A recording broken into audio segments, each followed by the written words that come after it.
দেরিতে হলেও সে এসেছে। ঝিরিঝিরি বৃষ্টি দিনভর, তবে এবার শুধু ঝিরিঝিরি নয়, ঝমঝমিয়ে বৃষ্টি হবে।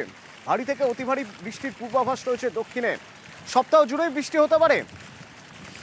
আমার সঙ্গে বিশ্বজিৎ রয়েছে সরাসরি। বিশ্বজিৎ, আবহাওয়া দপ্তর কি বলছে?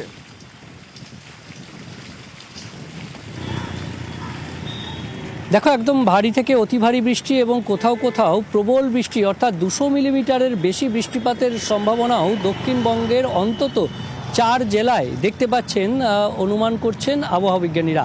আলিপুর আবহাওয়া দপ্তর থেকে যে পূর্বাভাস দেওয়া হয়েছে তাতে কলকাতা সহ দক্ষিণবঙ্গের সব জেলাতেই আগামী 24 ঘন্টায় ভারী বৃষ্টির সম্ভাবনা রয়েছে।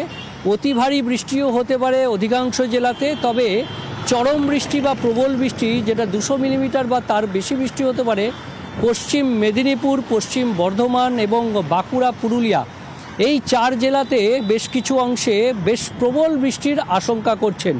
আর এই বৃষ্টির সঙ্গেই ভারী বৃষ্টি কিন্তু আজকেই হয়ে শেষ হয়ে যাবে এমনটা নয়। আগামীকালও ভারী বৃষ্টির আশঙ্কা থাকবে পশ্চিম মেদিনীপুর, ঝাড়গ্রাম, পুরুলিয়া, বাঁকুড়া, পূর্ব পশ্চিম বর্ধমান এবং বীরভূম, মুর্শিদাবাদ, এই জেলাগুলিতে আগামীকালও ভারী বৃষ্টির সম্ভাবনা থাকবে। অর্থাৎ যে নিম্নচাপ এবং মৌসুমি অক্ষরেখা, যেমনটা তুমি বলছিলে অতনু, যে তিনি এসেছেন, অর্থাৎ বর্ষা এসেছেন, অর্থাৎ দক্ষিণ পশ্চিম মৌসুমি বায়ু এখন বিরাজ করছে বঙ্গজুড়ে। আর তার মধ্যেই একটি নিম্নচাপ যেটি ছিল দক্ষিণ বাংলাদেশ এবং সংলগ্ন গাঙ্গেয় পশ্চিমবঙ্গের উপর, সেই নিম্নচাপটি আরও শক্তি বাড়িয়ে সুস্পষ্ট নিম্নচাপে পরিণত হয়েছে এবং এই সুস্পষ্ট নিম্নচাপ এই মুহূর্তে অবস্থান করছে গাঙ্গেয় পশ্চিমবঙ্গের উপর। আর সেই কারণেই দক্ষিণবঙ্গের জেলাগুলিতে ভারী থেকে অতি ভারী প্রবল বৃষ্টির আশঙ্কা তৈরি হয়েছে। পশ্চিমের জেলাগুলো, বিশ্বজিৎ তুমি বলছিলে পুরুলিয়া, ঝাড়গ্রাম, বাঁকুড়া, পশ্চিম মেদিনীপুর। পুরুলিয়া থেকে ইন্দ্র রয়েছে আমার সঙ্গে। ইন্দ্র, বৃষ্টি হচ্ছে, ভালোই বৃষ্টি হচ্ছে, তবে এর পরের বৃষ্টি যেটা হবে বা যেটা হয়তো শুরুই হয়ে গেছে পুরুলিয়ায়, সেটা ভারী থেকে অতি ভারী বৃষ্টি। কি অবস্থা এখন? দেখো অতনু, গতকাল থেকেই বৃষ্টি হচ্ছে এবং টানা বৃষ্টি হচ্ছে এবং এই বৃষ্টির জেরে কার্যত কিছুটা হলেও ব্যাহত হয়েছে জনজীবন।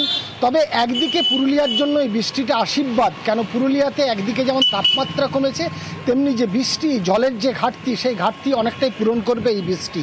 এবং এই যে বৃষ্টি, সেটা বর্ষা যদি হয় তাহলে আনন্দের এই বিষয়, কেন পুরুলিয়াতে এই ধরনের বৃষ্টি হলেই চাষের কাজ শুরু হয়ে যায়। আমরা সকাল থেকে দেখছিলাম, গতকাল থেকে যেমন বৃষ্টি হচ্ছিল আর সকাল থেকেও টানা বৃষ্টি হচ্ছিল, যদিও এই মুহূর্তে বৃষ্টি কিছুটা কমেছে।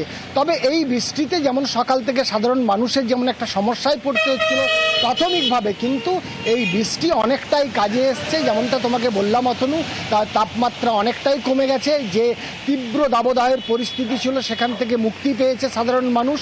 অন্যদিকে জেলায় যে জলের সমস্যা, সেই জলের সমস্যা বা জলের ঘাটতি অনেকটাই মিটবে এই জেলার ক্ষেত্রে এবং এই বৃষ্টি আশীর্বাদ বলা যেতে পারে। এবং এই বৃষ্টির হাত ধরেই যে বর্ষা এসেছে তেমনটাই মনে হচ্ছে।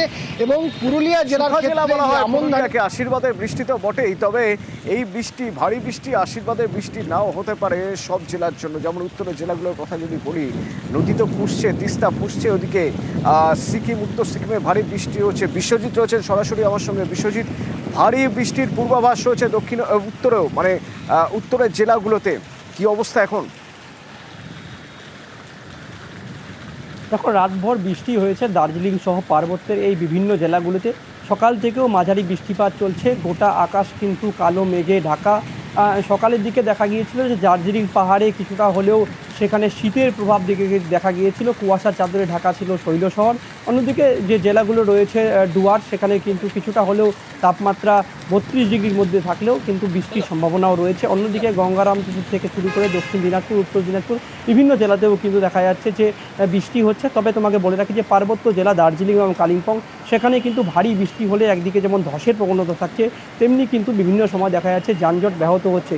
এদিকে লক্ষ্য রাখছে জেলা প্রশাসন, যাতে কোনো কারণে যাতে ধস বা অন্য ধরনের পরিস্থিতি ঘটনা ঘটলে দ্রুত উদ্ধার কাজ করা যায়। তুমি জানোই যে ধন্যবাদ বিশ্বজিৎ। এবং একই রকম ভাবে উত্তরের মতো দক্ষিণেও কিন্তু একটা আশঙ্কার জায়গা থেকে যায়, আশঙ্কার আঁচ থেকে যায়। তার কারণ সমুদ্রজীবীরা তো মৎস্যজীবীরা তো সমুদ্রে যাচ্ছেন এবং উত্তাল হচ্ছে এই সময় সমুদ্র।